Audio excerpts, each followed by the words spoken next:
It's hot. It's hot in Philly.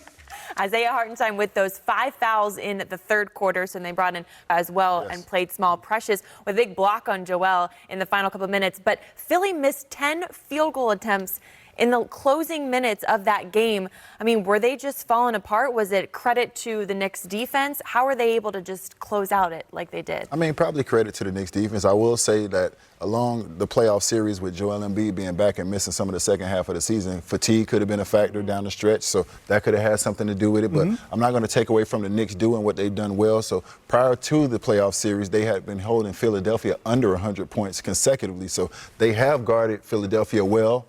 So I'm not going to take away from that. I'm going to give credit to where credit's due. Tibbs is a physical defensive guy. Those guys came through, and they made stops down the stretch, and they got it done. But you also said even fatigue. When it comes to fatigue, Josh Hart is one of those guys that plays 48 minutes. Yes. 48 minutes. It's something about when you're conditioned. This is playoff basketball. You always want to be ready. You want to be the person that survives. And knowing the way the condition that you were in as a player, you want to play 55, 60 minutes because you don't want to practice. Yeah. Nobody likes practice. They all want to play. But you got to give it to the Knicks, and you got to give it to Jalen Brunson. Oh my gosh. I mean, basically the littlest guy on the court, and you go, wow, look at him, taking him to the left, to the right. Okay, now you ain't going to come out here. I'm going at you, Joel Embiid. And if you come on me, I'm coming going by you. I just love the way that he keeps movement on the game, but also able to make those passes and make those shots because he's starting to warm up. Remember this first game, he wasn't all that great, but this is something. When you see Jalen Brunson, 47 tonight, and it's like breaking records, but doing Jalen Brunson-type basketball, just nasty, gritty, you know, that New York grit. Ugh.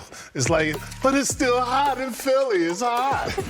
Those 47 points, a new franchise playoff record. And we talked about this before we came on, you guys. Just throwback basketball a little bit. They made 7 total threes, 7 of 27 from the three. So they were getting work done inside. How great was it to see just this style of play for this playoff game? I mean, everybody knows that in the playoffs, the game slows down. It's not a 140, 150-point game. So you look at a 97, 92-point game where it's possession basketball. You want to get a good shot every time. You want to make them work on defense every single time. And then it comes down to the stretch, and you want your stars to be stars and finish it out for you. So I think that's what the Knicks did. They stayed in the fight. They kept punching for 48 minutes, and down the stretch, they let their star finish the game for them. Jalen Brunson was big, making plays, creating, getting the switch on Embiid. If you're not going to come out here, I'm going to pull up. If I get downhill, I'm going to create. If I spray it, you better shoot it. If I don't spray it, I'm going up, and I'm going to be efficient tonight. And he did his job.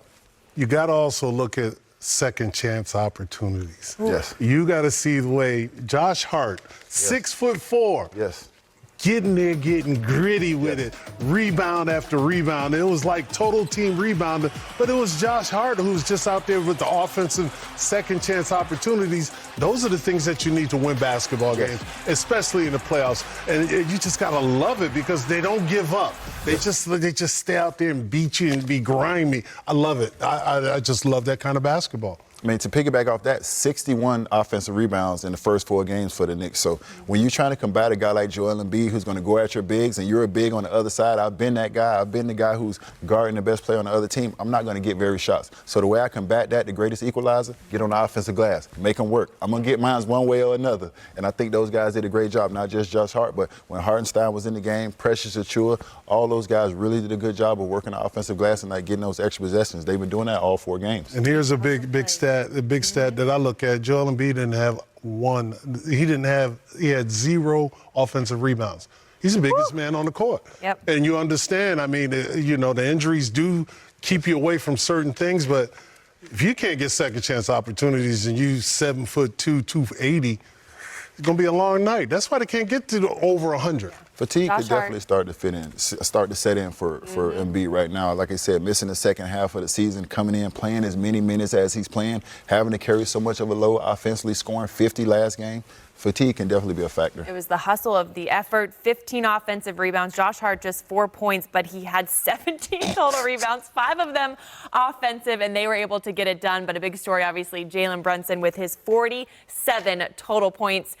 Here he is right after the big win. Little things, rebounding being one of them. UD, you said a great line the other night just about rebounding and how important it is. But 18-8, the Knicks out-rebounded the Sixers in the fourth quarter. Joel Embiid had just 1 rebound in those final 12 minutes. And I mean, can you say that's kind of what helped win the game? They had all those extra possessions, all those offensive rebounds, and they were able to get more opportunities. Definitely. In a possession game, extra opportunities definitely helps win the game. And no rebounds, no rings. That's what it comes down to. There you go. Shout out Brunsonned and Achiuwa'd, man, who didn't get very many minutes, but I'm an X-Factor guy, and he was a huge X-Factor tonight. Didn't score points, but had 7 rebounds, and 4 of those were offensive rebounds. So Miles McBride, another X-Factor guy, 13 points. So these X-Factors stepped up tonight. Your star was a star, and I think the Knicks got the kind of game they wanted.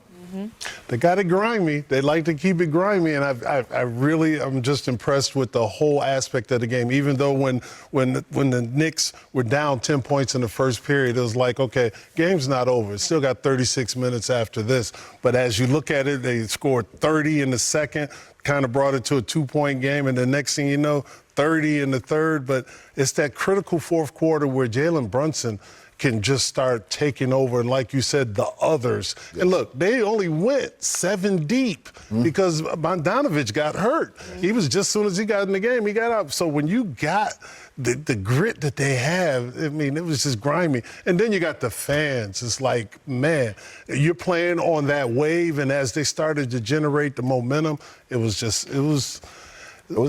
great game. It was like a boxing match. It was like a boxing match when you see 2 heavyweight fighters throwing body blow after body blow after body blow.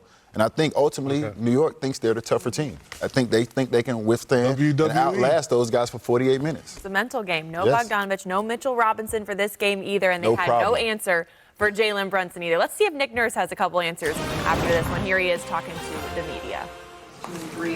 What slipped in that category tonight? Yeah, I mean, it was I thought OG and Precious and those guys were really a factor. They were both, very energetic, very athletic, getting their hands on some balls. Hart, obviously got his share, but Precious came in there and got 4 and probably got his hands on 2 or 3 more. Certainly became a big factor in the fourth. I guess was there a moment in the second half where you were thinking about maybe getting Joel a little rest? I mean, what kind of been playing all the second half? Yeah, I mean, he was feeling good and wanted to go. So I think it's these games are all must win, and we didn't have a very good stretch when he was out in the first half, so we were willing to continue on. To that point, Nick, I think both stretches this series where you played Joel and Brunson sat. Tonight they played you guys to a standstill. I think they might actually have won the minutes in game 2. I guess, why do you think you weren't able to capitalize with Brunson on the bench? Well, we didn't shoot the ball very well tonight. And I thought once we got a 10-point lead, I think we welcome you into Playoff Central Live. Playoff basketball is just so much fun. We've got Udonis Haslem. We've got Rick Mahorn. I'm Ashley Shamedy. I want to hear y'all's thoughts on this one, but we just got to pick it up where it got really interesting down the stretch of this game. Things were close, and that's because of Kyrie Irving. He had 40 in this game. Really didn't get going. He's carried the team because you put P.J. Washington on him. Hey, he's going to be like, you put him on me? Remember? Ooh, I can't live without my radio. They did that a little too early. They had a 20-point lead in the first half, 31 at its worst in the second. No lead is obviously safe in the NBA, especially in the playoffs, you guys. So we can't talk too much trash talk too early, clearly, with these teams. But just to see them finish this game, they knew they couldn't go back to L.A. down 3-1. I mean, I loved it. I love to see throwback James. Yeah. I love to see throwback James. I know he's not as explosive as he was, but his handle is still tight. He's still crafty enough to get to his spots, and he's still skilled enough to finish. And that's what he did down the stretch. I think it's a little bit simpler with Kawhi out tonight. Not a better team, but a little simpler. Here he is coming off the pick and roll, the handoff, going back the other way, shooting a pull-up. Now he's got the matchup he wants. A step back. He stepped back. I'm going to shoot a 3, and I'm going to empty the clip on you. That's what he did. He just emptied the clip on him. He emptied the clip on him. So I love to see vintage James, but what I will say is, no, they're not a better team without Kawhi Leonard, but I think today it was a little bit more simple. Yeah. It was simple for James. It was simple for PG, and sometimes you understand. We don't got to worry about who's 1. We don't got to worry about who's 2. We We don't have to worry about who's 3. Just go out there and get it done. Well, you know, also you got to give it to Dallas to climb out of that 31-point hole in order to be there. And I always said in the NBA, 20 points, 30 points, it don't matter. It's something's going to happen. But when you look at this team as they move forward, you look at the Plumlees. You get him in the game. We always talk others. You, me. Yes. We look at others and say, "Wow, did he just do that?"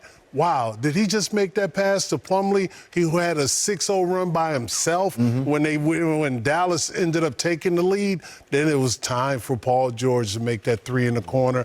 Then you got the Beard who does his thing. And when I love his interview when he said, you know, you were up 31 points. He's like, we ain't panicked. We just got to play the game. Game's not over until the last tick on the clock. Yep. For those who didn't hear it, let's go ahead and hear the James Harden interview after the big win. Watch some film, figure out what we can get better at, see what they were doing offensively, and try to get a home win. Get some rest. Mike. Guys, tell me the truth. Were they really thinking nothing when that 31-point lead was dwindling down, or were there some nerves going on there? Listen, you got to worry about the game. You got to worry about what's going on right now, but there's definitely an all-damn moment. For sure. You being up 31 points and the team at home, the crowd's getting into it, their big guns get going, Luka gets going, Kyrie gets going. Yeah, there's definitely a little all-damn moment, but you have to remain composed, good coaches, good players. No game is going to be easy. You understand that. You know they're going to fight, so they did what they were supposed to do, but they definitely had a moment. That's definitely a moment. You know, it is a moment. You're up 31 points. You're up 31, but you don't look at it. You know, especially being on a road team. You're being a road team. You're like, anything can happen. You know, it's all of a sudden, you will have that damn moment, but you're not going to you're going to keep your composure. And one thing that I like about what Harden says is, what were you thinking? Nothing. You know, the thing is finish the game because you know they're going to make a run. Yes. And the fact of the matter, they just made it very scary. A hell of a run. And in this series, it just seems like it ain't really home court advantage on either team. So it's like, okay, you got to win while you can. And this is one of those games, just win the game. I remember the great Chuck Daly always said, win the game. I don't care what, win by 1, win by 100, win the game. A win's a win. We got to give our flowers, though, to Dallas because Kyrie Irving, 0 points in that first quarter, finished with 40. He is incredible. All of a sudden, players are right there in front of you. You're trying to make the lobs. You're trying to make those impossible passes. Got to be more efficient as a team. And look at this one. Oh, well, let me throw this one in the backcourt. So as they move forward, you got to not turn the ball over, especially in the playoffs. You know those are the hustle points that you need to have. 7 turnovers in the third quarter for the Clippers, so that really took a turn for them overall. They were outscored 29-16 in those 12 minutes. But for Luka, it's crazy to say Kyrie as a second option when a guy like that puts up 40 points. Luka definitely, you know, obviously has so many strengths for him. And how do you guys feel like he looked, especially in the second half when they were tightening up the defense on him, but he was letting back a little bit, and then Kyrie was the Kyrie show? I mean, I'm fine with it. There's only one basketball on the court. You got a guy that's cooking with no grease, let him cook. You know what I mean? So I'm fine with that. There's only one basketball. 75, 80% of the time is going to be Luka. So those are the things that are wear on Luka over a 48-minute game, but I also think Luka took a step back and was able to defer to Kyrie a little bit because Kyrie had it going in the second half. Yeah. And that's the best when you got a guy that you say, he's hot. Yeah. Give him the ball. Like you said, Fish Creek, here you go. Just go ahead and keep doing that. When you need me, I'm here. Yes. And that's the way, you know, Luka just plays off of the ball. It's a good thing that, you know, he has that his ego is not like, okay, give me the ball. I got to keep shooting. I got to keep shooting. Kid got the ball out of his hands sometimes. Let Kyrie go to work. And Kyrie went to work. 29 points for him, 1 of 9 from the 3, 8 of 10 from the free throw line. A couple maybe scary moments there with him and his knee. Obviously, he is exhausted. He played about 45 minutes. So did Kyrie. Do you think that his health is going to be any part of an issue for this series? I think he'll be fine. He still got up 24 shots. Yep. It takes me 8 games to get up 24 shots when I played. I don't know about you. It took me 8 games to get up 24 shots when I played, so I think he's going to be fine. Okay. Yeah, I'm not worried about Luka at all. They'll be ready the next game, and he'll get up another 24 to 30 shots, and we'll see how it goes, but I think he's fine. Yeah, he's going to figure it out. I'll tell you right now, you know, he may not have had the greatest game, and this is the playoffs. You don't necessarily worry about that because you're going to play a lot of minutes. This is what you do, and you just learn to adjust, and Jason Kidd is going to find different options in different venues for him to get it. And I mean, he's one of those. He still had a triple-double. Yeah. Yep. Oh, yeah. Trust me, when you're a guy and you're on a team with a superstar, and he keeps shooting, then you say, yeah, he all right. Yeah, that's you worried if he stops shooting. If he keeps shooting, you say he all right. He kept shooting. Obviously, Kyrie got it going, but he'll be fine. They made him work for everything, though. To get those 24 shots up, they did not let him take a possession off. So he had 29, Kyrie had 40. And now we're going to head back to L.A. You said it, no real home court advantage in this series. So what do we expect from a Game 5 now? 2-2, series all tied up. I feel like everything's on the table when it comes to Game 5. I think this one's going to be evenly matched. I don't think anybody's going to jump out early. I don't think anybody's going to take a 20-point advantage. I think everybody's going to be